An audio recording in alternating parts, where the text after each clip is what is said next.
कल का होमवर्क किया? क्या था होमवर्क? Full stop. या कोई सिचुएशन ही नहीं आई?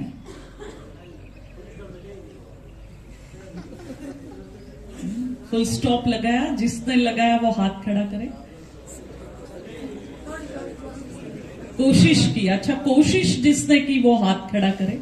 कोशिश वाले ओके। जिन्होंने मेडिटेशन किया वो हाथ खड़ा करे। मेडिटेशन किया हाथ खड़ा करे। कोई नहीं।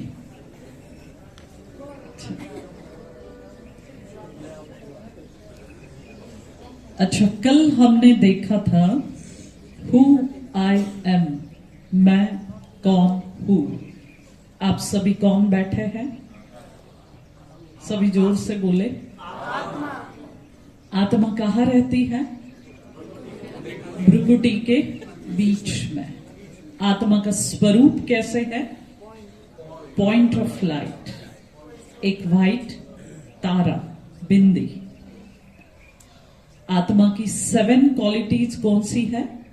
ज्ञान, पवित्रता, सुख, शांति, प्रेम, आनंद और शक्ति। आत्मा की 3 मुख्य शक्तियां कौन सी है? मन, बुद्धि, संस्कार।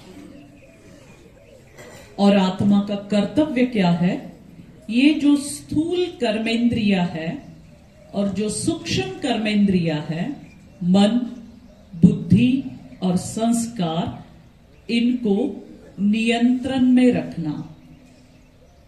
और जिनका इस मन के ऊपर नियंत्रण हो गया, फिर वो जीवन में हमेशा सुखी रह सकता है, हमेशा शांत रह सकता है। क्योंकि मन में ही सारी उलझने, मन में ही सारी दुविधाएं, मन से ही सारी समस्याएं उत्पन्न होती है। आज का जो लेसन है, हमने खुद को जाना, अब खुद के पिता को जानने की बारी है। आप कहेंगे ये क्या बोल रहे हैं? हमें तो पता है कि हमारे पिता कौन है। हमारे आत्मा के पिता कौन है? जिसको हम कहे ईश्वर, अल्लाह, खुदा, गॉड, परमात्मा, या साइंस वाले कहते एनर्जी। उसको जानना बहुत ज्यादा आवश्यक है। कई लोग कहते हैं कि हमारे पास भौतिक सारी सुख सुविधाएं हैं, हमें ईश्वर को जानने की क्या आवश्यकता है? अगर किसी व्यक्ति को पूछा जाए तेरे माता पिता कौन है, और वो कहे पता नहीं, तो ये दुनिया के हिसाब से अच्छा माना नहीं जाता है। वैसे ही अगर हमें हमारे स्वयं का परिचय हुआ है, तो हमारे स्वयं की आत्मा के पिता का भी परिचय होना उतना ही आवश्यक है। परमात्मा का, गॉड का, ईश्वर का हमारे जीवन में अनन्य साधारण महत्व है। आज का पाठ बहुत गहन है, इसलिए आपकी मन की एकाग्रता बहुत आवश्यक है। देखिए, जैसे कोई आपने एक जमीन खरीदी और आप कोई इंजीनियर या आर्किटेक्ट को अपॉइंट करते हैं, हर एक का एक ड्रीम हाउस रहता है कि मुझे ऐसा ऐसा घर चाहिए। वो इंजीनियर आपसे क्या क्या पूछता है?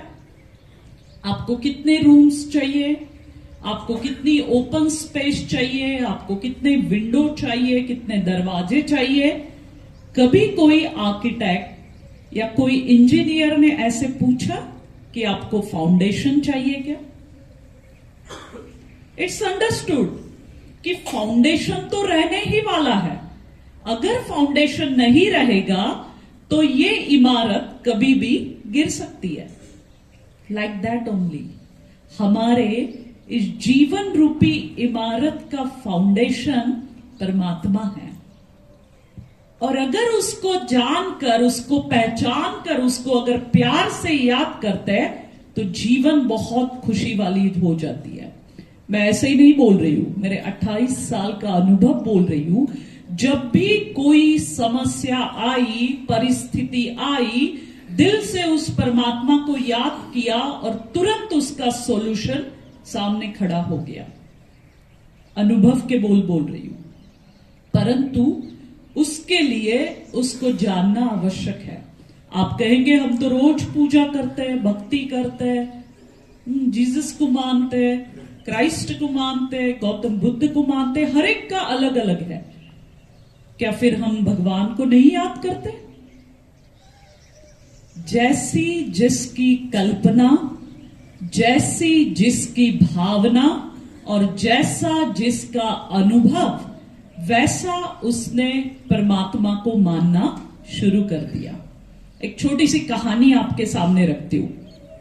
एक हाथी के पास 4 नेत्रहीन लोगों को खड़ा किया गया और कहा गया हाथी को पहचानना है। अब पहले व्यक्ति के हाथ में हाथी की सूंड आई। उसने कहा हाथी मोटे रस्से जैसा है, ठीक है। दूसरे व्यक्ति के हाथ में हाथी के कान आए। उसने कहा हाथी सुप जैसा है। तीसरे व्यक्ति के हाथ में हाथी का पेट आया। उसने कहा हाथी एक मोटी दीवार की तरह है। चौथे व्यक्ति के हाथ में हाथी की पूंछ आई। उसने कहा हाथी एक रस्सी जैसा है। अब वो चारों का पिक्चर अगर हम ड्रॉ करें, सूप का, रस्सी का, मोटे रस्से का, दीवार का, हाथी बनेगा? हाथी बनेगा? नहीं बन सकता ना। जैसा उनको स्पर्श के द्वारा अनुभव हुआ, वैसा उन्होंने हाथी को इमर्ज किया, इमेजिन किया और बता दिया। जीवन में जब जब हमारे परिस्थिति आई, समस्या आई, हमने किसी इष्ट देव या देवी को याद किया, हमें कुछ अच्छा अनुभव हुआ और हमने उनको ही परमात्मा कहना शुरू कर दिया। देखो, घरों में मंदिर रहते हैं, कितनी सारी मूर्तियां रहती, बच्चे पूछते हैं इसमें से भगवान कौन? उत्तर है आपके पास? है उत्तर? आज हम आपको उत्तर बताएंगे कि ईश्वर कौन है। पहले तो हम ये जान ले कि ईश्वर के बारे में दुनिया में अलग अलग भ्रांतियां और कल्पनाएं हैं। पहली कल्पना, ध्यान से सुनना, आपकी एकाग्रता बहुत आवश्यक है आज। ईश्वर के बारे में कई साइंटिफिक लोग कहते हैं कि भगवान इस संसार में है ही नहीं। ईश्वर ऐसी शक्ति इस संसार में काम नहीं करती है। ये तो सब अपने अपने कर्मों का फल है। ऐसे कोई है? हाथ खड़ा करें जो ईश्वर को नहीं मानते। एक कॉलेज में एक डिबेट कंपटीशन चल रही थी। 2 सब्जेक्ट थे। एक सब्जेक्ट था ईश्वर इस संसार में है और एक सब्जेक्ट था ईश्वर इस संसार में नहीं है। प्रूफ करना है। 2 स्टूडेंट ने डिबेट किया और जो जज थे उन्होंने, जिसने प्रूफ किया था कि ईश्वर इस संसार में नहीं है, उसको विजयी घोषित किया। अब जब उसको स्टेज पे ट्रॉफी लेने के लिए, सर्टिफिकेट लेने के लिए बुलाया गया, उसको दी गई ट्रॉफी और सर्टिफिकेट और उसको कहा गया कि आप 2 शब्द बोलिए। देते ना जनरली। उसने माइक हाथ में लिया, ऊपर देखा और कहा थैंक्स गॉड, परमात्मा धन्यवाद। प्रूफ क्या किया था? ईश्वर इस संसार में नहीं है। डायरेक्टली और इनडायरेक्टली जब भी परिस्थिति, समस्या आती है, दिल से हम उस भगवान को ही याद करते हैं। कोविड के समय में भी देखा, जब डॉक्टर्स की दवाइयां भी नहीं काम कर रही थी, तब डॉक्टर्स भी क्या कहते हैं? अब भगवान को याद करो। एक तो दुआएं और दूसरा परमात्मा की याद ही इस इंसान को अब बचा सकती है। तो पहली कल्पना जो है कि ईश्वर इस संसार में नहीं है, ऐसे हो नहीं सकता। दूसरी भ्रांति या कल्पना कहते हैं कि चर चर में परमात्मा है। परमात्मा सर्वव्यापी है। जिधर देखूं उधर तू ही तू, जिधर देखूं कृष्ण ही कृष्ण, जिधर देखूं राम ही राम, जिधर देखूं राधे ही राधे। जो जिसको मानते हैं उसको ही सब जगह, इस भ्रांति को कौन समझते हैं सच कि सब जगह परमात्मा है, परमात्मा सर्वव्यापी है? थोड़ा हाथ खड़ा करो। बहुत सारे लोग इसमें आते हैं। देखिए, एक छोटा सा उदाहरण आपके सामने रख रही हूं। अभी कौन सा युग चल रहा है आप सभी बोल सकते हैं? सबको पता है कलयुग चल रहा है। इस कलयुग के अंतिम चरण में पापाचार, दुराचार, भ्रष्टाचार, अनाचार बढ़ रहा है या कम हो रहा है? अगर भगवान सर्वव्यापी है, हर जगह परमात्मा है, तो ये चीजें कम होनी चाहिए ना? बढ़ क्यों रही है फिर? अभी शास्त्रों में जो हर एक बात कही ना, उसका भी यथार्थ अर्थ है। देखिए, कहते कि घट घट में परमात्मा, हर जगह परमात्मा। लोगों को डर रहे कोई भी पाप कर्म करते समय कि वो हमें देख रहा है, भगवान हमें देख रहा है, इसलिए कह दिया कि परमात्मा सर्वव्यापी है। परंतु परमात्मा सर्वव्यापी नहीं। गीता में भी कहा, यदा यदा हि धर्मस्य ग्लानिर्भवति भारतम अभ्युत्थानम् अधर्मस्य तदात्मानं सृजाम्यहम्। माना जब जब धर्म की अति ग्लानि होगी तब मैं इस सृष्टि पर अवतरित होगा। गीता के 7वें अध्याय में कहा कि मूढ़मति लोग मुझे नहीं पहचान पाएंगे, मैं पर काया प्रवेश करूंगा। साधारण लोग मुझे नहीं पहचान पाएंगे, कोटों में कोई और कोई में भी कोई मुझे पहचान पाएगा। और वो समय हम आपको गारंटी से कहते हैं कि वो अभी चल रहा है, कि जब ईश्वर इस संसार में अवतरित हो चुका है और ये सत्य गीता ज्ञान सुना रहे हैं। तो हम ऐसे नहीं कह सकते कि परमात्मा सर्वव्यापी है, वो पर काया प्रवेश करता है। तीसरी चीज, कई लोग कहते हर एक आत्मा में परमात्मा है।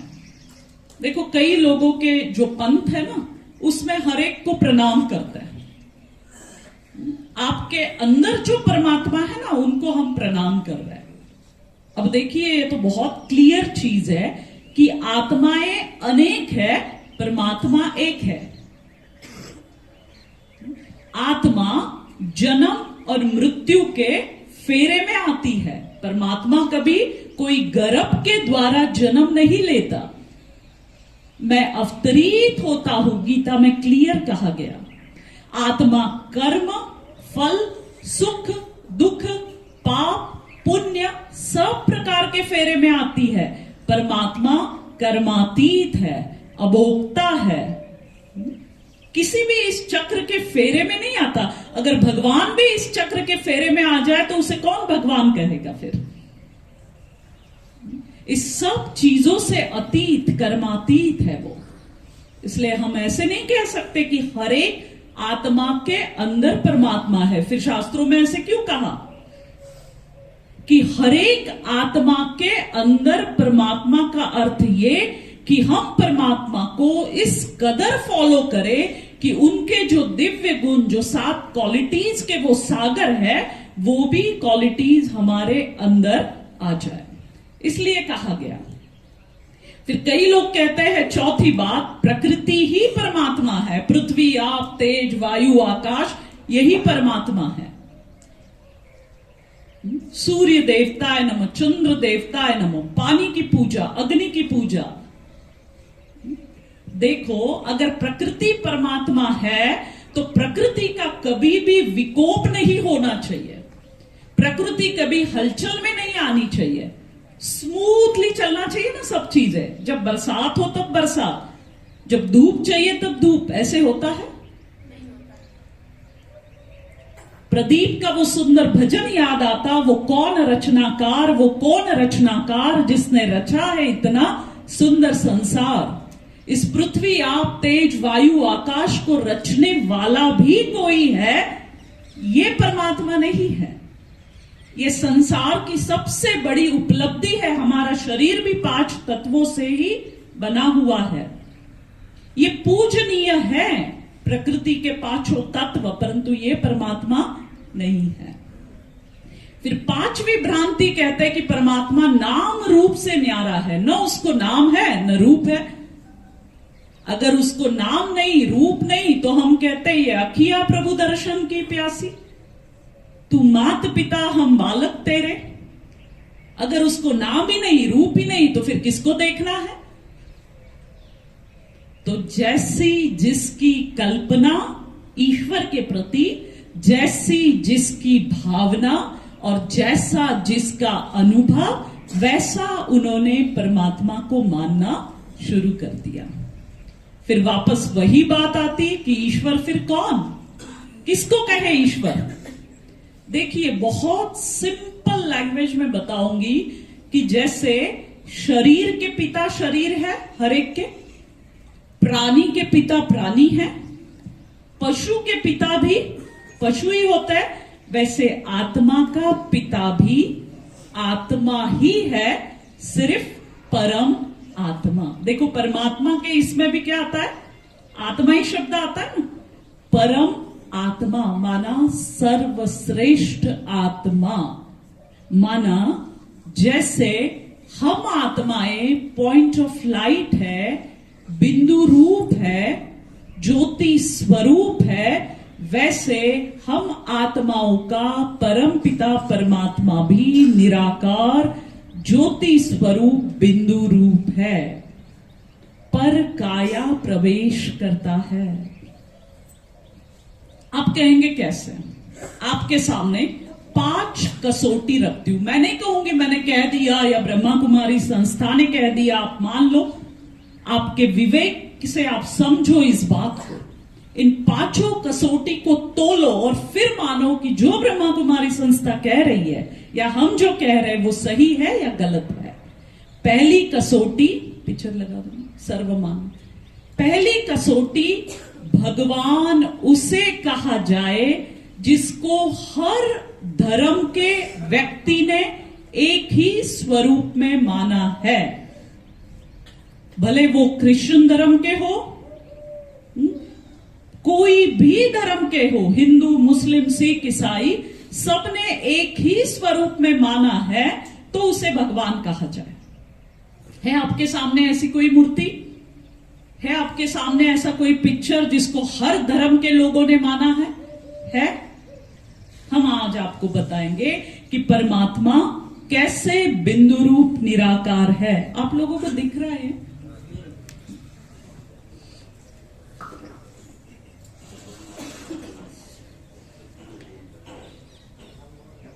इस पिक्चर के द्वारा जो पहली कसौटी है कि परमात्मा उसे कहे जिसको हर धर्म के लोगों ने माना है, ये क्लियर हो जाए। अब भारत में 12 ज्योतिर्लिंगम मठ प्रसिद्ध है, देखिए, जहां लोग ज्योतिर्लिंगम के दर्शन करने जाते हैं। आत्मा अमर है ना, शरीर विनाशी है। 5 तत्वों का मिट्टी का पुतला मिट्टी में मिल जाएगा। आत्मा क्या करेगी? ये शरीर छोड़कर वापस दूसरे गर्भ में प्रवेश होगी। तो हम अमर आत्माओं का पिता, नाथ माना पिता, इसलिए अमरनाथ कहा गया। उसके बाद आप देखेंगे पशुपतिनाथ, नेपाल में पशुपतिनाथ का मंदिर फेमस है। परमात्मा जब इस सृष्टि पर आते हैं तो हमारे अंदर जो पाशवी वृत्तियां है, माना 5 विकार, काम क्रोध लोभ मोह अहंकार, इसका नाश करते, इसको खत्म करते और हम सबको दैवी तुल्य आत्माएं बनाते, इसलिए कहा गया पशुपतिनाथ नेपाल। उसके बाद सोमनाथ का मंदिर कहाँ है? सौराष्ट्र में। सौराष्ट्र में सोमनाथ का मंदिर है। ऐसे कहते हैं द्वापर के शुरुआत में राजा विक्रमादित्य में सबसे पहला निराकार ज्योतिर्लिंगम की स्थापना की और ज्योति स्वरूप परमात्मा की पूजा शुरू की। सोम माना अमृत, जो ज्ञान का अमृत पिलाते हैं, इसलिए उनको सोमनाथ कहा गया। आप कहेंगे भारत में तो निराकार बिंदु रूप की लिंग रूप में पूजा करते हैं, पर बाकी धर्मों में क्या है? तो बाकी धर्मों में भी निराकार ज्योति स्वरूप परमात्मा को माना गया है। सबसे पहले अगर हम जीसस क्राइस्ट का देखें, क्रिश्चियन धर्म का, जीसस ने बहुत क्लियर कहा, God is light, I am the messenger of God, I am the son of God. उन्होंने कभी नहीं कहा कि मैं परमात्मा हूं, मैं परमात्मा का संदेशवाहक हूं, मैं परमात्मा का पुत्र हूं। परमात्मा लाइट स्वरूप है। इसलिए आप कभी भी चर्च में जाएंगे ना तो एक बड़ा कैंडल देखते हैं, देखो बीच में, और साइड में छोटे छोटे कैंडल्स रहते हैं। बड़ा candle is a sign of god and छोटे छोटे जो कैंडल्स है ना वो हम आत्माओं का प्रतीक है। तो उन्होंने तो बहुत क्लियर कहा था, पर क्या किया क्रिश्चियन लोगों ने? जीसस को ही भगवान मानना शुरू किया। उन्होंने जो बताया था परमात्मा के बारे में वो भूल गए। दूसरा, आप मुस्लिम धर्म में देखेंगे, मुस्लिम धर्म में सबसे पवित्र यात्रा कौन सी मानी जाती है? हज यात्रा, मक्का मदीना की यात्रा। वहां जब वो लोग जाते हैं तो क्या करते हैं? एक अंगूठे का आकार का पत्थर रहता है, देखिए आपको दिखता होगा यहां, वो कहते हैं उसको संगये अस्वत। जबकि मुस्लिम धर्म में मूर्ति पूजा को नहीं मानते, फिर भी जब वो हज यात्रा जाते हैं तो इस पत्थर को वो दिल से लगाते हैं और ऊपर देखकर कहते हैं, हे परवरदिगार मेरा हज कबूल हो। जब तक इस पत्थर को दिल से लगा के ये नहीं कहते तब तक उनकी हज यात्रा कंप्लीट नहीं होती है। इस पत्थर को कहते हैं संगये अस्वत, a sign of purity and love, पवित्रता और प्रेम का प्रतीक। और कुरान में तो क्लियर कहा गया, नूरे इलाही, परमात्मा नूर स्वरूप है। नूर माना ज्योति, पर हमने यथार्थ उसको समझा नहीं। तो मुस्लिम धर्म में भी निराकार ज्योति स्वरूप परमात्मा को ही मान्यता है। गुरु नानक जी ने सिख धर्म में कहेंगे, एक ओंकार सतनाम निराकार, परमात्मा एक है, ओंकार स्वरूप है, सत्य है, निराकार है। परंतु गुरुद्वारे बनाकर गुरु नानक जी को ही भगवान पूजनीय है, परंतु उन्होंने जो नॉलेज दी थी उसको हमने समझा नहीं।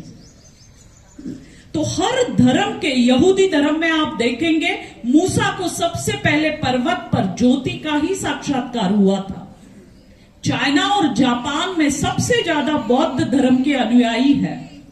वो लोग क्या करते हैं, इधर आप देखेंगे 2.5 फुट का एक टेबल रहता है, 2.5 फुट का डिस्टेंस रखते हैं और उस पे एक छोटा सा अंगूठे का आकार का पत्थर रहता है जिसको वो कहते हैं चिन कौन से की, a sign of peace and purity, शांति और पवित्रता का प्रतीक, और उसके ऊपर वो फोकस करता है। इनडायरेक्टली किसको मान रहे हैं? निराकार ज्योति स्वरूप परमात्मा को। हर धर्म का धर्म शास्त्र आप खोल के देख लो, हर एक इसमें निराकार ज्योति स्वरूप परमात्मा को दिखाया गया है। और ये जो सारे धर्म स्थापक आए वो यही संदेश देने आए कि परमात्मा को याद करो, खुदा गॉड अल्लाह को याद करो, पर उस भावना को समझा नहीं और उनको ही भगवान मानना शुरू कर दिया। देखो, जब हमारी किसी बड़े व्यक्ति से डायरेक्ट पहचान होती है तो हम डायरेक्ट जाएंगे ना, और अगर पहचान नहीं होगी, अगर कुछ काम है तो उनके किसके किसके साथ पहचान है वो हम देखेंगे और फिर उनकी तरफ जाएंगे ना। इतने दिन हमें पहचान नहीं थी कि परमात्मा कौन है, इसलिए हम वाया वाया जा रहे थे। अब अगर डायरेक्ट पहचान होती है तो डायरेक्ट कनेक्शन उसके साथ जोड़ना चाहिए। फिर आप कहेंगे 33 कोटि देवी देवता है, उनका क्यों? उनका गायन है भारतीय अनेक धर्म शास्त्रों में। 33 करोड़ देवी देवता है, सतयुग के आदि से लेकर अंत तक चले, वो पूजनीय गायनीय है, परंतु उन्होंने भी निराकार परमात्मा को ही याद किया था। राम जी ने जब रावण के ऊपर विजय प्राप्त करनी थी तो सबसे पहले लिंग रूप में परमात्मा की पूजा की और फिर रावण पर आक्रमण किया।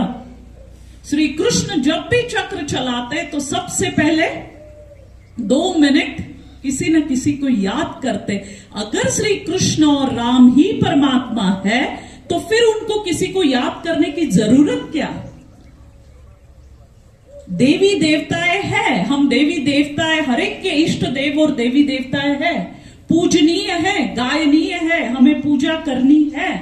परंतु अगर हमें डायरेक्ट उस भगवान का परिचय हो जाए और उसके साथ हम कनेक्शन जोड़े तो देखो क्या मजा आए।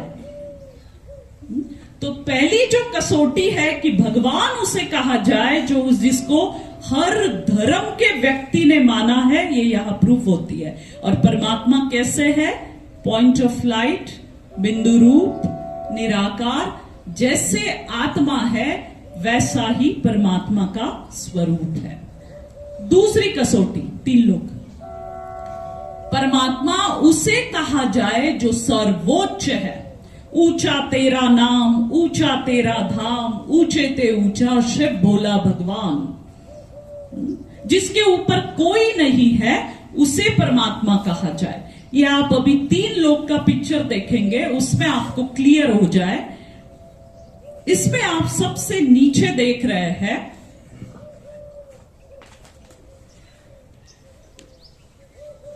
साकार मनुष्य लोग, ठीक है, पृथ्वी का गोला दिखाया। यहां हर मनुष्य आत्मा अपने अपने कर्मों के अनुसार जन्म और पुनर्जन्म लेती है। कर्म और फल, सुख और दुख, मान अपमान सभी चक्कर में आती है।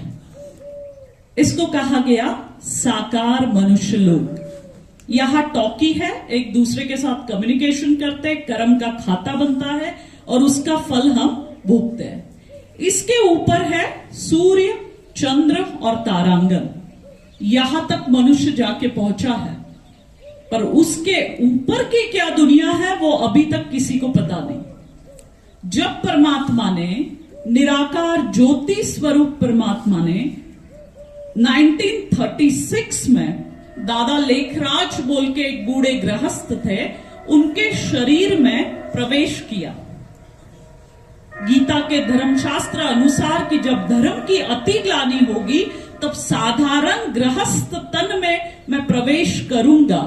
और 1936 में उनकी निराकार ज्योति स्वरूप की दादा लेखराज के अंदर प्रवेशता हुई और उनका नाम रखा गया ब्रह्मा बाबा, जो प्रजापिता ब्रह्मा कुमारी संस्था के आदि संस्थापक है, जिन्होंने 1969 में ये शरीर छोड़ दिया।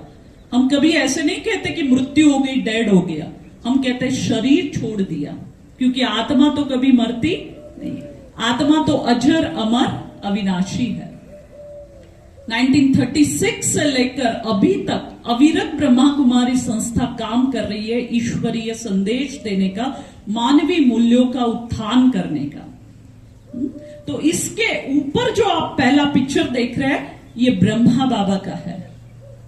और इस लोक को कहा गया सूक्ष्म लोक। आप कहेंगे आपको कैसे पता? जब परमात्मा की ब्रह्मा बाबा के तन में प्रवेशता हुई, सबसे पहले उनको साक्षात्कार हुआ विनाश का। उसके बाद निराकार ज्योति स्वरूप परमात्मा का साक्षात्कार हुआ और 3rd साक्षात्कार उनको हुआ सत्युग की सृष्टि का। और ये जो भी ब्रह्मा कुमारी संस्था के 7 दिन के कोर्स के चित्र बने हुए हैं, जब ब्रह्मा बाबा के तन में परमात्मा की प्रवेशता हुई तब उनको जो जो साक्षात्कार होते गए वैसे ये चित्र बनते गए। तो उनके साक्षात्कार के आधार पर ही ये चित्र बने हुए। जैसे जैसे आप संस्था के संपर्क में आएंगे, 7 दिन में तो पूरा ज्ञान क्लियर नहीं हो सकता, पर जैसे जैसे संपर्क में आएंगे एक एक चीजें, एक एक गुत्थियां खुलती जाएगी। तो ये है सूक्ष्म लोक। यहां 3 सूक्ष्म देवताएं, ब्रह्मा, विष्णु और शंकर, सूक्ष्म शरीर धारण करके रहते हैं। आप कहेंगे सूक्ष्म शरीर माना? आप जहां बैठे ना, आप सबके साइड में एक लाइट का ऑरा है, देखिए। हर एक के शरीर के साइड में एक ऑरा रहता है जिसको हम कहते हैं सूक्ष्म शरीर। जैसी हमारी सोच रहती है उससे वो वाइब्रेशंस निकलते हैं उस सूक्ष्म शरीर से। अगर हम सकारात्मक सोचते हैं तो उस सूक्ष्म शरीर से सफेद कलर की रेजेस निकलती है, किरणें निकलती है। और अगर हम नकारात्मक सोचते हैं तो फिर काले रंग की किरणें निकलती है। तो ऐसे 3 सूक्ष्म शरीर माना लाइट का कार, इसमें 3 सूक्ष्म देवताएं जिन परमात्मा ने जिनको रचा है, ईश्वर जिनका रचयिता है, और 3 सूक्ष्म देवताएं जिनकी रचना है, ये 3 सूक्ष्म देवताएं यहां रहते हैं। यहां कोई बोली भाषा नहीं है, टॉकी नहीं है, यहां मूवी दृष्टि की भाषा। इसलिए ब्रह्मा कुमारी संस्था में आप कभी भी आएंगे सेंटर पर, बहनें दीदी आपको प्रसाद देती है तो आपके पास देखती है। फिर बहुत सारी गलत फहमी आए हैं, वो ब्रह्मा कुमारी संस्था के बहनों के पास मत देखना, जादू लगा देगी, ऐसे दृष्टि देते हैं। अब दृष्टि माना क्या?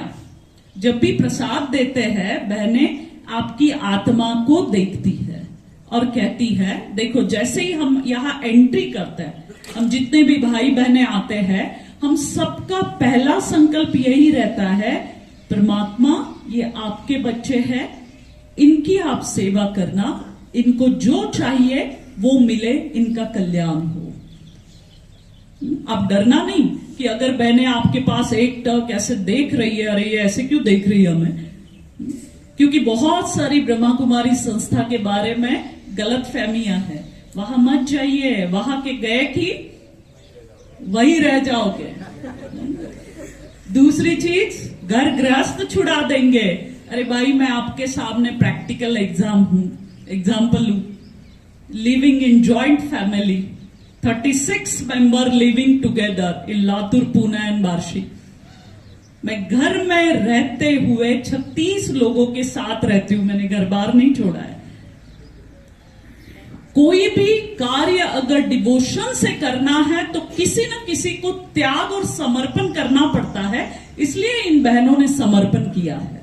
60,000 ऐसी पूरी बहनें हैं, ब्रह्मा कुमारी बहनें। अमीर से अमीर लोग भी आते हैं, गरीब से गरीब भी आते हैं, हाईली एजुकेटेड भी आते हैं, साधारण भी आते हैं, हर प्रकार। कोई जाति धर्म का ज्ञान नहीं है, सिर्फ आत्मा और परमात्मा का ज्ञान है। और गृहस्थ नहीं छुड़वाएंगे, गृहस्थ छुड़वा के वहां रखेंगे कैसे? सेंटर तो छोटा है ना भाई, अब कहां रहेंगे?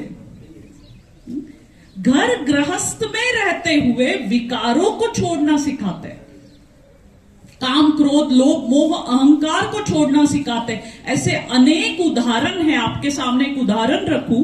डाकू पंचम सिंह, आपको पता हो तो, चंबल घाटी का खूंखार डाकू था। यूट्यूब में उनका अनुभव जरूर आप सुनिए। रिसेंटली कोविड के पहले उनका एक प्रोग्राम, मैं जहां रहती हूं बार्शी में, वहां हमने रखा था। उनका अनुभव हम सुन रहे थे। उस समय इंदिरा गांधी थे, इंदिरा गांधी ने उनके ऊपर करोड़ों की प्राइज रखी थी, और उन्होंने तब उस समय आत्मसमर्पण किया। और इंदिरा गांधी जी ने ब्रह्मा कुमारी बहनों को चैलेंज किया कि ये 550 डाकुओं को सुधार के दिखाओ तो मानो कि ब्रह्मा कुमारी संस्था भगवान का काम करती है। फिर ऐसे ही आप जैसे कोर्स कर रहे हैं, तब बहनें जाके जेल में कोर्स कराई, तिहाड़ जेल में कोर्स कराई बहनें जाके, तो उसमें से कई भाई बहनों ने पूरा वैसा जो काम था, डाके डालना, वो सब छोड़ दिया। और आपको आश्चर्य लगेगा, डाकू पंचम सिंह जी आज 80-90 साल के होंगे, एक ब्रह्मा कुमार भाई है, और उनकी जो बेटी है वो समर्पित है। तो देखो कैसे लोगों का जीवन बदलता है। जो सारे व्यसनों से अधीन थे, ऐसे कई लोग बदल गए। छुड़ाते हैं तो विकार छुड़ाते, बाकी कोई चीज नहीं छुड़ाएंगे। इसलिए डरना नहीं संस्था के अंदर आने, लाभ ही होगा, कोई नुकसान नहीं होगा। अनुभव से बोल रही हूं। मेरे खुद के घर में 10 लोग हम ज्ञान में चलते हैं। मैं खुद बिजनेस वूमन हूं, मैंने छोड़ा नहीं है। मेरा जब दोनों चीजों का हम बैलेंस रखते हैं, गृहस्थ का और इसका, जब सेवाएं है तब सेवाएं, जब बिजनेस है तब बिजनेस, सब चीजों का बैलेंस है। सिर्फ इस जीवन को ईश्वरीय सेवा में समर्पित किया हुआ है। तो ये जो बीच में थोड़ी एक बात निकली, इसलिए मैं बता रही हूं कि आप जरूर एक बार संस्था में विजिट करना, डरना नहीं कि वहां के जाके वहां के हो जाएंगे। तो ये बीच में का जो लोक है उसको कहा गया सूक्ष्म लोक, जहां 3 सूक्ष्म देवताएं सूक्ष्म शरीर धारण करते हैं। इन तीनों देवताओं के 3 कर्तव्य देखिए। ब्रह्मा के द्वारा आने वाले सत्युगी सृष्टि की स्थापना। आपको लगता है अभी सत्युगी सृष्टि आनी चाहिए? इसमें रहने की दिल है किसी की? कलयुग की सृष्टि में रहना है? और नहीं, मजा नहीं आ रहा है? मजा नहीं आ रहा है? तो हम आपको गारंटी करते हैं, आपको सत्युगी सृष्टि में ले चलेंगे। चलना है सभी को? तो बस अभी ये 7 दिन के कोर्स के बाद ना आपको एक रास्ता मिल जाएगा सत्युगी सृष्टि में जाने का। सिर्फ उस पे चलना नहीं चलना ये आपके ऊपर है। तो यहां ब्रह्मा के द्वारा आने वाली सत्युगी सृष्टि की स्थापना, विष्णु के द्वारा आने वाली सत्युगी सृष्टि की पालना। विष्णु इज द कंबाइंड स्वरूप ऑफ लक्ष्मी एंड नारायण। जो सत्युगी सृष्टि आएगी उस पर श्री कृष्ण राधे का राज्य होगा और श्री कृष्ण राधे ही लक्ष्मी नारायण बनेंगे। लक्ष्मी नारायण का कभी बचपन का स्वरूप नहीं दिखाते और श्री कृष्ण राधे का कभी बड़ा स्वरूप नहीं दिखाते, क्योंकि पता ही नहीं है। पर एक भजन मुझे याद आता, श्री कृष्ण गोविंद हरे मुरारे हे नाथ नारायण वासुदेवा। श्री कृष्ण ही गोविंद है, हरे मुरारे है, वही नारायण है। उस भजन में सारा क्लियर हो जाता है। श्री कृष्ण ही नारायण बनते, राधे ही लक्ष्मी बनती है, इसलिए उनका बड़ा और छोटा स्वरूप नहीं दिखाते।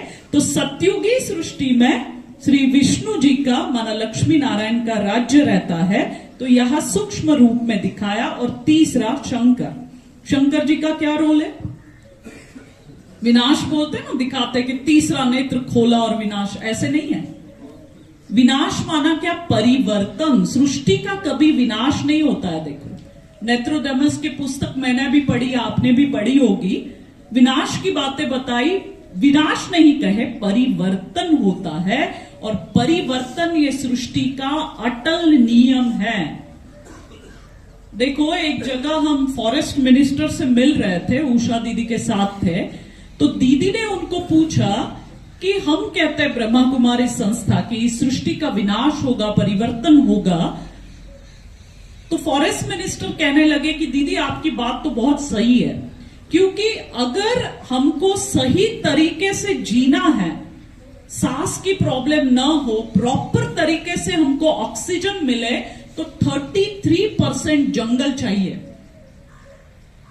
तो फॉरेस्ट मिनिस्टर कहने लगे कि अभी सिर्फ 16% जंगल बचे हैं। मैं समझती हूँ 7-8 साल पहले की बात है। और अगर ये जंगल 12% हो जाए तो लोगों को सांस लेना मुश्किल हो जाएगा।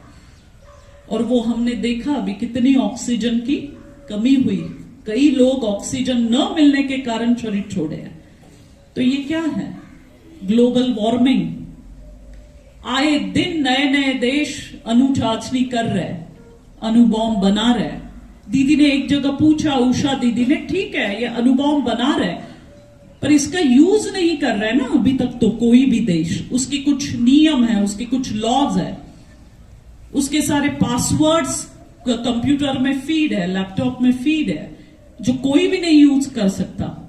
दीदी ने कहा कि जो उसको हैंडल कर रहा है, उस लैपटॉप को या कंप्यूटर को, उसके अगर दिमाग में कुछ प्रॉब्लम हो जाए और उसने एक बटन गलत दबा दिया तो क्या हो जाएगा?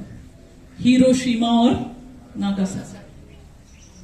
और ये अंतिम समय आज हम देख रहे हैं यूक्रेन के लिए रशिया और अमेरिका का क्या घमासान चल रहा है। ये सब चीजें होनी है, इसलिए हमारी मन की स्थितियां बहुत पावरफुल होनी चाहिए। कोविड के समय में 2 साल तक इतने लोग डिस्टर्ब हुए, पर हमारी मन की स्थिति बहुत स्टेबल थी, क्योंकि हमें पता है कि परिवर्तन ये अटल है। और ये शंकर के द्वारा सिर्फ एक रचना रची गई और इस सृष्टि के परिवर्तन का कार्य होगा। और उसके ऊपर आप देख रहे तीसरा परलोक, ब्रह्मलोक, परम धाम, जिसको मुस्लिम लोग कहते हैं 7वां आसमान, क्रिश्चियन लोग कहते हैं हेवनली अबोर्ड, स्वीट होम, जहां हम सब आत्माएं और परमात्मा रहता है। आत्मा इस शरीर से जब निकल जाती है, व्यक्ति डेड हो जाता है, तो कहा जाती है? हम 13 दिन मनाते हैं। द 13 डे बोल के एक कैसेट है ब्रह्मा कुमारी की, वो जरूर देखना। 13 दिन क्यों मनाते हैं? 13 दिन आत्मा आती जाती रहती है। क्यों आती है? सारे मोह पाश तोड़ने के लिए आती है। और वापस जब जाती है तो कहा जाती है? तुरंत दूसरे गर्भ में नहीं प्रवेश करती। कर्म का खाता लेके वो अपने घर जाती है। आदमी सारा दिन काम करके थक हार कर शाम को कहा जाता है? अपने घर ही तो जाता है ना। तो आत्मा अपना इस देह, मेरा जो रोल है, समझो मैं शरीर छोड़ दूं, मेरा जो रोल है वो कंप्लीट हो जाए तो मैं आत्मा कहाँ जाऊंगी? अपने घर जाऊंगी ना। और मेरा ओरिजिनल घर है परमधाम। यह संपूर्ण लाल सुनहरा प्रकाश है। यह सब आत्माएं एक शरीर छोड़ती है, ऊपर जाती है, वापस कर्मों अनुसार उसका गर्भ तैयार रहता है और उसमें प्रवेश करती है। और इन सब के ऊपर है निराकार ज्योति स्वरूप परमात्मा, बिंदु रूप। इसलिए दूसरी जो कसौटी है कि परमात्मा उसे कहे जो सर्वोच्च है, जिसके ऊपर कोई नहीं, वो यहां सिद्ध होती है। तो पहला हमने देखा परमात्मा उसे कहे जो सर्वमान्य है, और दूसरा परमात्मा उसे कहे जो सर्वोच्च है। तो परमात्मा कैसा है? निराकार, बिंदु रूप, ज्योति स्वरूप। अभी हम पहले एक 10 मिनट मेडिटेशन करेंगे, फिर आगे बढ़ेंगे। ठीक है? ओम शांति। सभी सीधा बैठ जाएंगे, आंखों को खुला या बंद रखें।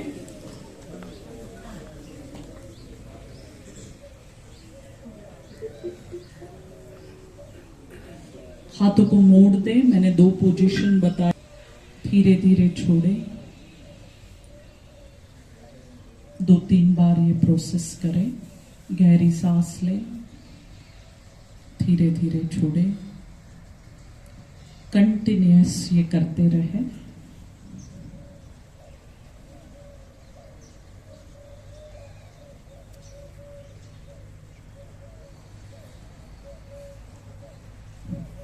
सुबह का सुंदर समय है।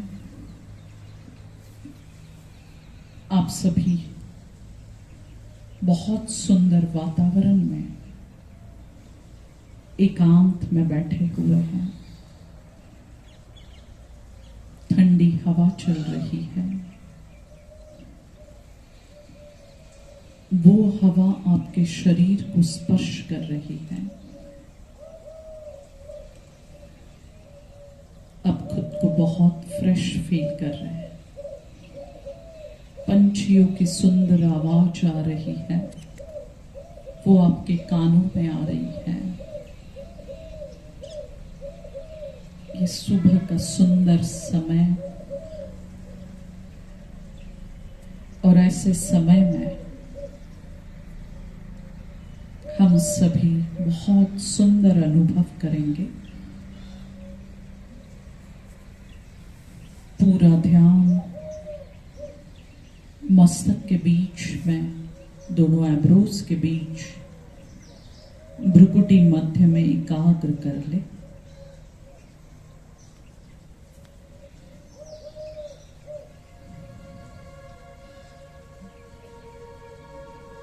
कोशिश करें पूरा ध्यान, मन एकाग्र हो जाए।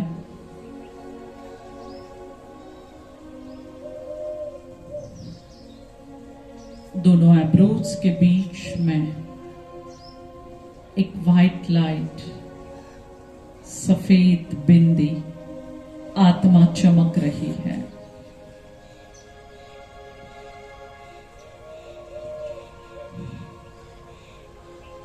देखने की कोशिश करें,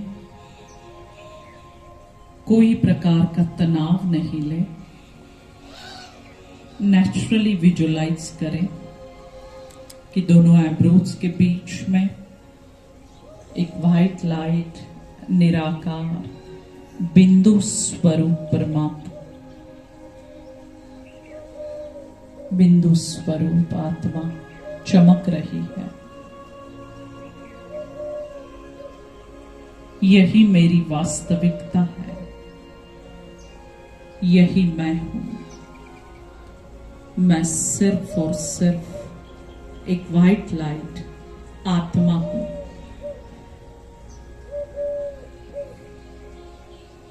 पूरी कोशिश करें उसको देखने की। शाम के समय में जैसे सितारा है, वैसे ही मैं बिंदु स्वरूप आत्मा, सफेद बिंदी, दोनों आइब्रोज के बीच में चमक रही हूं। मैं आत्मा अजर, अमर, अविनाशी हूं।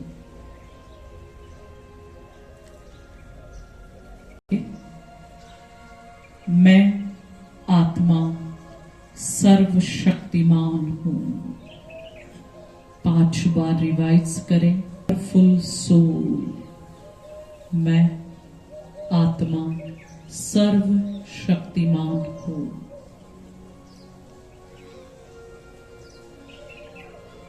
शक्ति का कलर फेंट रेड कलर, लाल रंग।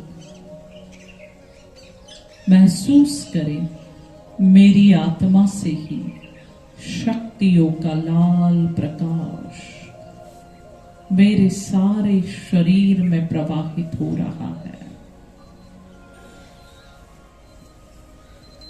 मस्तक के बाल से लेकर पैरों के तलवे तक सारे शरीर में शक्तियों का प्रवाह। शरीर की सारी कमजोरी खत्म हो रही है।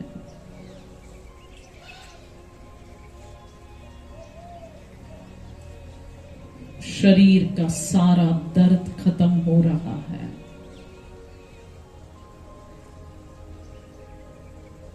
कोई पीड़ा नहीं, कोई दुख दर्द नहीं।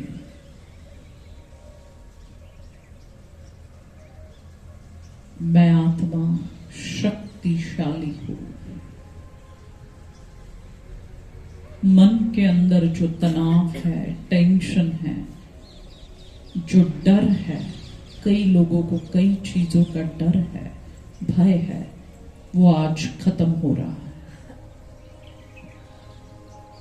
मैं निर्भय, निडर, शक्तिशाली आत्मा हूं। मन एकदम शक्तिशाली हो गया है।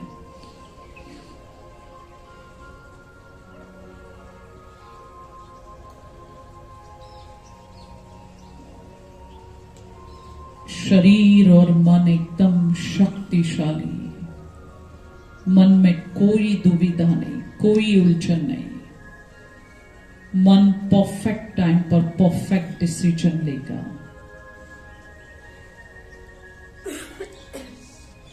सारी कमजोरियां, कमियां मन के अंदर की खत्म हो रही है। आज से मैं निर्भय, निडर, शक्तिशाली हूं। शरीर और मन एकदम शक्तिशाली।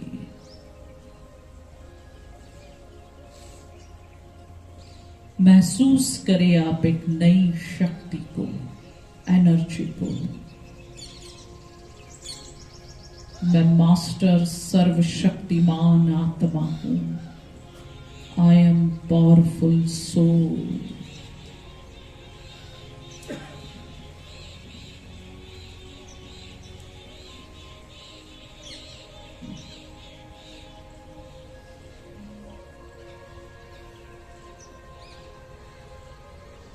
शरीर को ढीला छोड़ दें। हाथों की मुद्रा ओंकार की ले लें। पहला ओंकार करने से पूर्व स्वयं की आत्मा को देखें। दोनों आइब्रोज के बीच में पॉइंट ऑफ लाइट, बिंदु रूप आत्मा।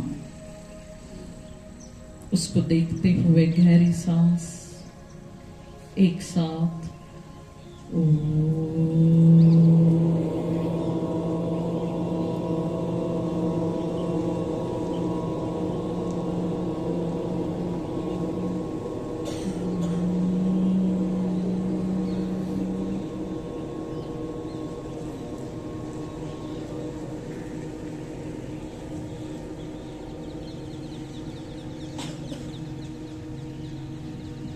ओंकार करने से पूर्व मैं मास्टर सर्वशक्तिमान आत्मा हूं,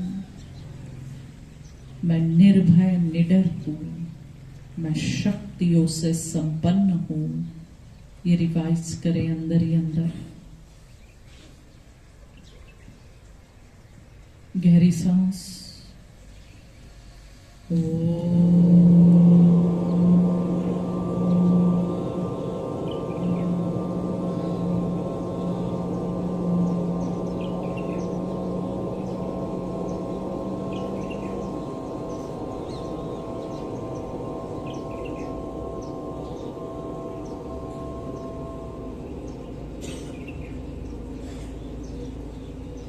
तीसरा ओंकार करने से पूर्व ये समझ लें कि जैसे मैं आत्मा बिंदु रूप हूं, ज्योति स्वरूप हूं, वैसे परमात्मा भी निराकार बिंदु रूप ज्योति स्वरूप है।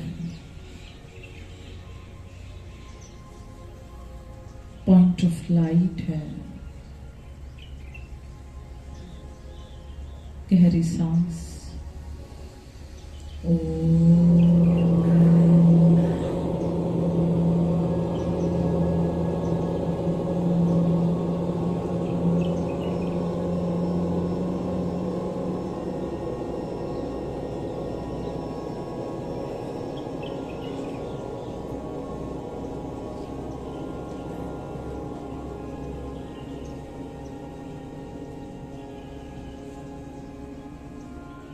दोनों हाथों को एक दूसरे पे मले, जितना जोर से रब कर सकते हैं। स्पेक्स है तो निकाल दे। पूरे चेहरे को एनर्जी दे। चेहरे को एनर्जी देते समय बहुत धीरे धीरे, गड़बड़ से कोई भी काम नहीं करे, बहुत धीरे धीरे कि मैं सर्वशक्तिमान आत्मा हूं, मैं निर्भय हूं, निडर हूं।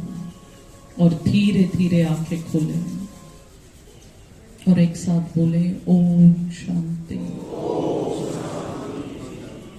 अभी हमारे पास और एक 15-20 मिनट है। हमने दो कसौटी देखी कि ईश्वर उसे कहे जो सर्वमान्य है और दूसरा सर्वोच्च है। तीसरी चीज, ईश्वर उसे कहे जो सर्वज्ञ है। ध्यान से सुनना।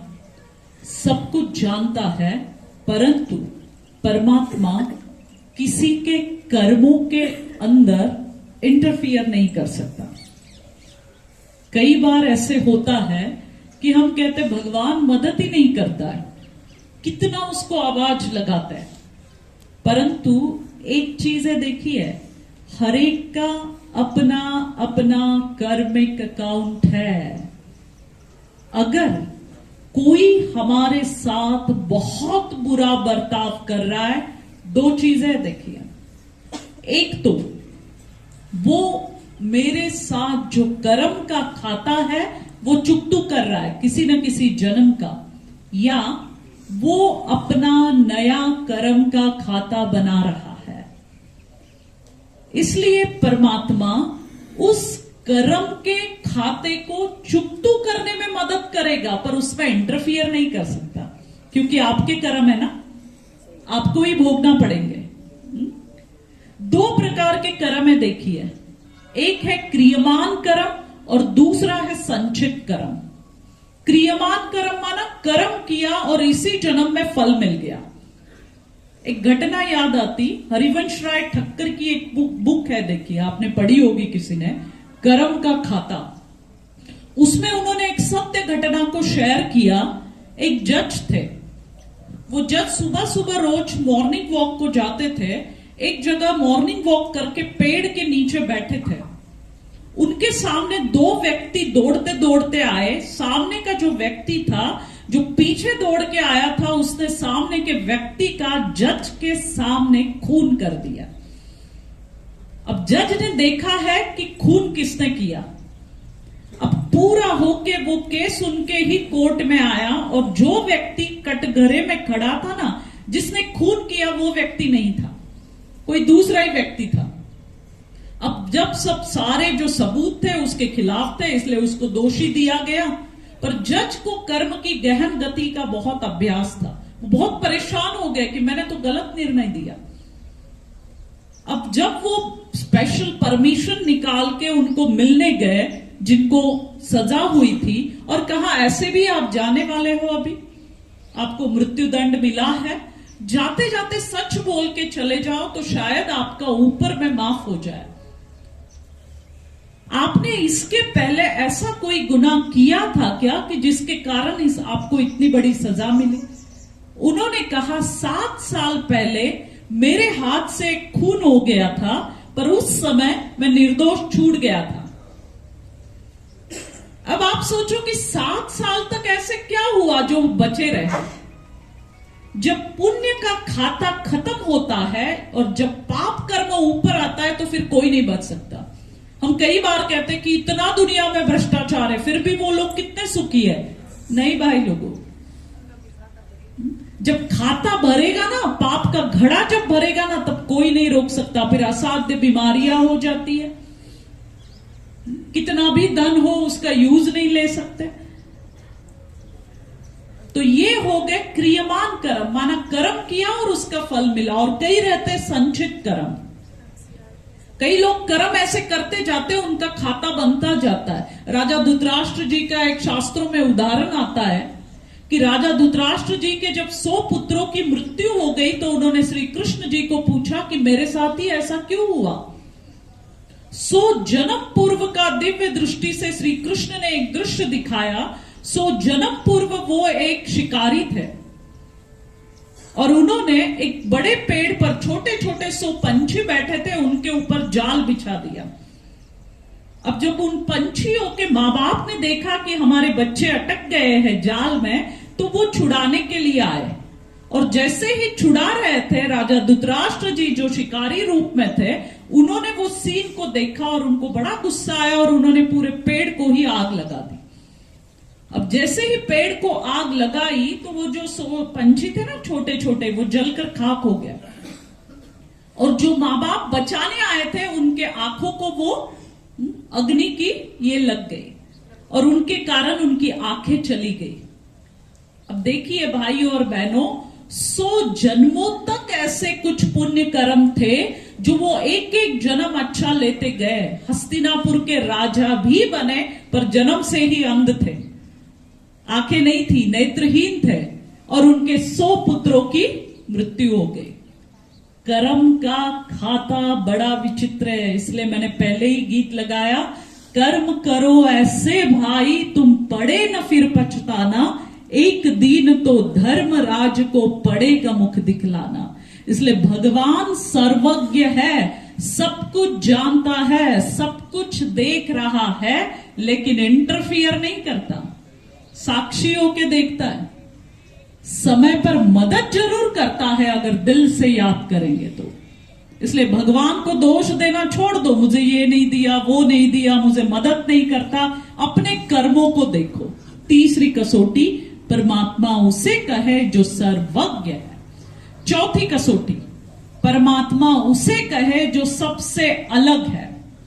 सबसे अलग माना ना जन्म, ना पुनर्जन्म, ना सुख, ना दुख, न मान, न अपमान, न कर्म, न फल, इन सब से जो अलग है। और पांचवी कसौटी, परमात्मा उसे कहे जो सर्व गुणों के सागर है। शिव बाबा का पिक्चर लगा देना। बहुत सुंदर किसी ने कहा कि सागर को शाही बना दो, जंगल को कलम बना दो, धरती को कागज बना दो और विद्या की देवी सरस्वती भी लिखने बैठ जाए तो भी उस ईश्वर की अनंत महिमा लिख नहीं सकते। इसके ऊपर लटका दो। तो ये परमात्मा निराकार ज्योति स्वरूप परमात्मा की महिमा मैं इतना अभी नहीं पढ़ पाऊंगी समय के अनुसार, परंतु ईश्वर उसे कहे जो अनंत गुणों का सागर है, जो हमारे आत्मा की ओरिजिनल 7 क्वालिटीज है, ज्ञान, पवित्रता, सुख, शांति, प्रेम, आनंद, शक्ति, उन 7 क्वालिटीज का परमात्मा सागर है, जो हमारे दुख हरने वाला है, हमें सुख देने वाला है। इसलिए उनको कहा दुख हरता सुख करता। मैं सिर्फ पढ़ दूं, जो ज्ञान के सागर है, ज्ञान अमृत के सागर है, जो सुख दुख से न्यारे है, ना सुख में आते ना दुख में आते हैं, दुख हरता सुख करता है, हर एक के दुख हरने वाले और हर एक को सुख देने वाले हैं, सबको सुख, सबके सुखों के दाता है। पत्थर बुद्धि वालों को पारस बुद्धि बनाते। जैसे मैंने डाकू पंचम सिंह का उदाहरण दिया, ऐसे कई उदाहरण हैं जो दुनिया के हिसाब से सर्वगुण संपन्न थे, जिनको सभी प्रकार के व्यसन थे, उनका जीवन परिवर्तित हो गया। माना पत्थर बुद्धि वालों को पारस बुद्धि बनाने वाले।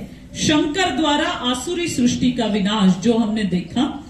मुक्ति जीवन मुक्ति के दाता। मुक्ति जीवन मुक्ति क्या है, ये अंत के पाठ में आपको पता चलेगा। गुणों के भंडार है, 7 गुणों के वो सागर है। प्रेम के सागर है, तू प्यार का सागर है, तेरी एक बूंद के प्यासे हम, वो प्यार का सागर है। पतित पावन है। पतित माना जिनके अंदर 5 विकार है, पावन माना जो विकारों से मुक्त है। हम जो मेडिटेशन करते हैं हम उसी के लिए करते हैं कि पतित से पावन बने। तो पतितों को पावन बनाने वाला परमात्मा है। शांति के दाता है, सिंपल, सबको शांति देने वाले। जीवन नैया को पार ले जाने वाले हैं। हमारी जो ये जीवन नैया कलयुगी अंधकार में नहीं चल पा रही है, उसको पार ले जाने वाला परमात्मा है। मनुष्य सृष्टि रूपी वृक्ष के बीज रूप है। बीज परमात्मा है और ये सारा झाड़ निकला है। दिव्य बुद्धि के दाता है, दिव्य दृष्टि और दिव्य बुद्धि।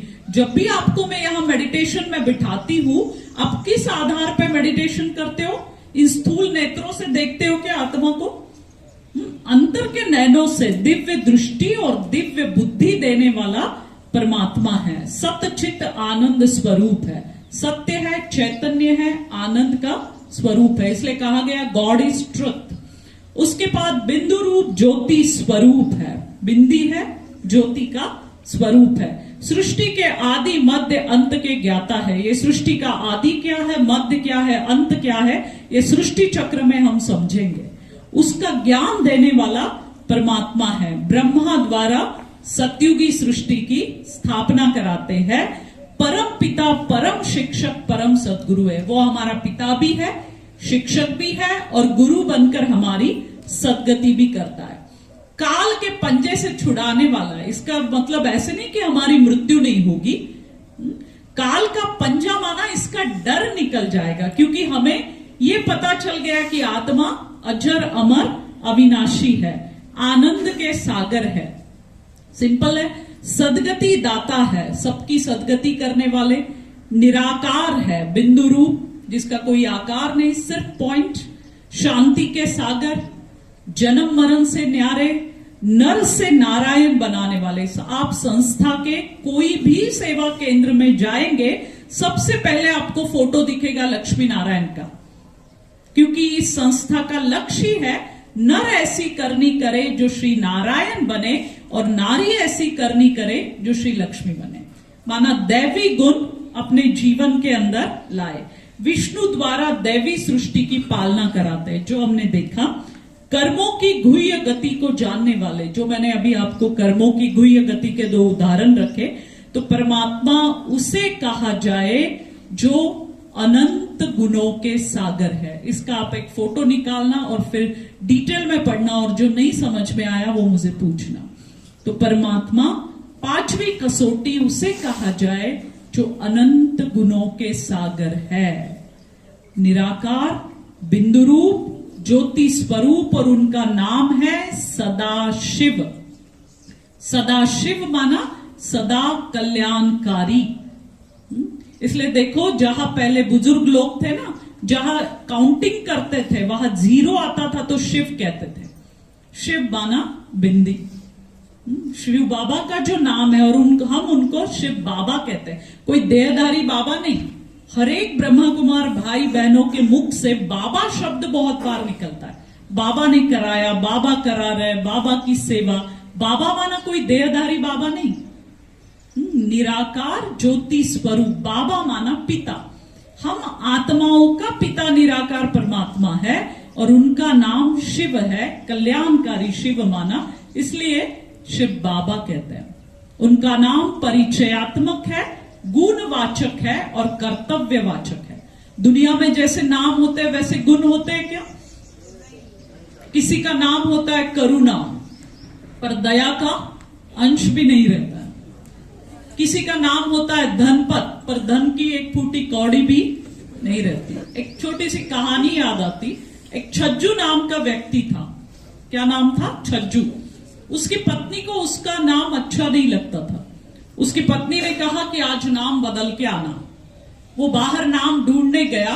उसको कुछ माताएं बहनें कूटती हुई दिखाई दी। उसने पूछा कि बहन, आप ये काम कर रहे हो, आप सिर्फ अपना नाम बता दो, मेरा नामकरण करना है आज। तो उसने कहा लक्ष्मी। उसने कहा धन की देवी लक्ष्मी और ऐसा काम कर रही है, ये कोई ठीक नहीं नाम। वो आगे चल दिया। एक भिखारी आया, वो भीख मांगने लगा। बोले भीख तो देता हूं, पर तेरा नाम बता। बोले धनपत। तो बोले धनपत नाम और भीख मांग रहा है। फिर और आगे चला गया। एक अंतिम यात्रा चल रही थी। पूछा कौन चल दिए? कहते अमरनाथ जी चल दिए। अभी नाम अमरनाथ और चल दिए, ये भी नाम ठीक नहीं। अब वापस घर आया। पत्नी ने आते ही पूछा क्या नाम रखना है? तो उसने बहुत सुंदर वाक्य में कहा, लक्ष्मी कूटे ओकड़ी, धनपत मांगे भी, अमरनाथ जी चल दिए, मेरा छज्जू नाम ही ठीक। माना दुनिया में जो भी नाम है उससे कोई अर्थ नहीं निकलता, परंतु निराकार शिव बाबा के नाम में परिचय है, गुण है और कर्तव्य है। इसलिए देखो GOD कहते हैं, G for generator, O for operator और D फॉर डिस्ट्रॉयर। ये परमात्मा के 3 दिव्य कर्तव्य है। तो हम सभी आत्माओं का पिता कौन है? निराकार ज्योति स्वरूप परमात्मा। उसका नाम क्या है? शिव बाबा। आप बोलिए। वो रहते कहाँ हैं? परमधाम में। वो अनंत गुणों के सागर है और उसके 3 कर्तव्य है, जनरेटर, ऑपरेटर और डिस्ट्रॉयर। तो आपने डायरी पेन लाया है, एक 10 मिनट में लिखवा दूं ताकि आपको याद रहे। नहीं लाया? जिसने जिसने लाया हाथ खड़ा करो। अच्छा, कल लेके आ जाना। फिर कल पक्का लाइए ताकि लिखवा दे, क्योंकि इतना याद नहीं रहता है। ठीक है?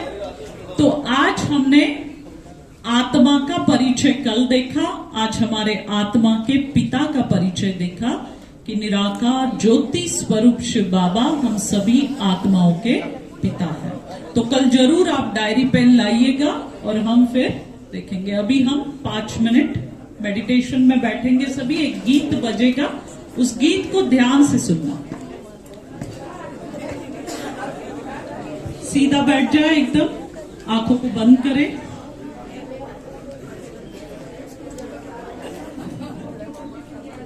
जो हमने अभी लेसन देखा उसका जवाब इस गीत में पूरा है।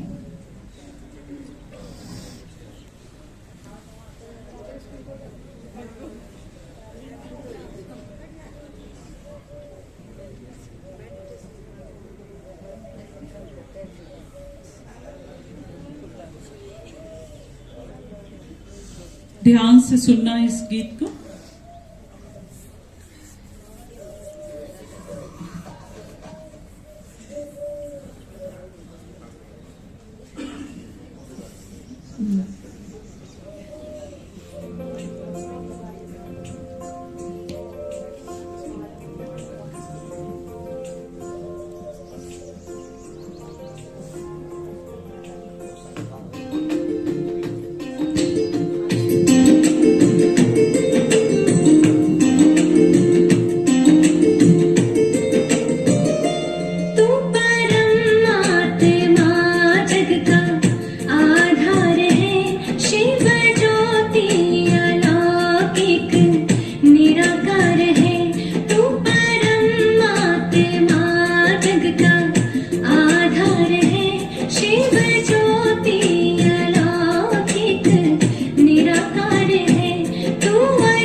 शिव ज्योति अलौकिक निराकार है। ओम शांति। अभी हम सभी मिलके एक गीत गाएंगे। आप सभी यहाँ ये लगेगा गीत और आप सभी मिलके उस गीत को एंजॉय करेंगे। अभी अभी लता जी हमारे बीच में नहीं रहे। गीत के बोल है, जिंदगी प्यार का गीत है, इसे हर दिल को गाना पड़ेगा। जिंदगी गम का सागर भी है, हंस के उस पार जाना पड़ेगा। आप में से किसी को याद है या आप में से कोई सिंगर है? आ जाओ, आगे आ जाओ, 2-3 लोग। बाकी अपनी जगह पर खड़े रहेंगे सारे और इस गीत को फुल एंजॉय करके गाएंगे। अपनी अपनी जगह पे खड़े रहे।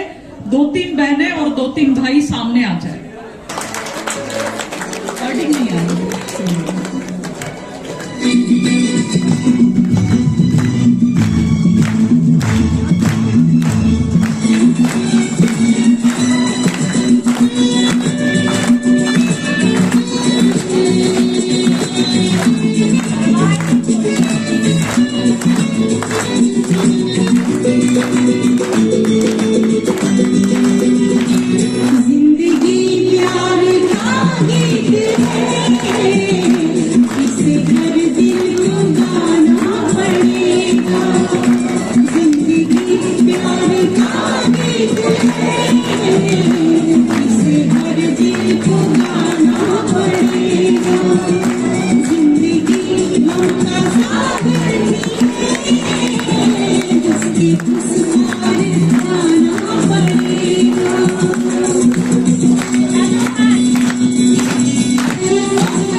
गगनी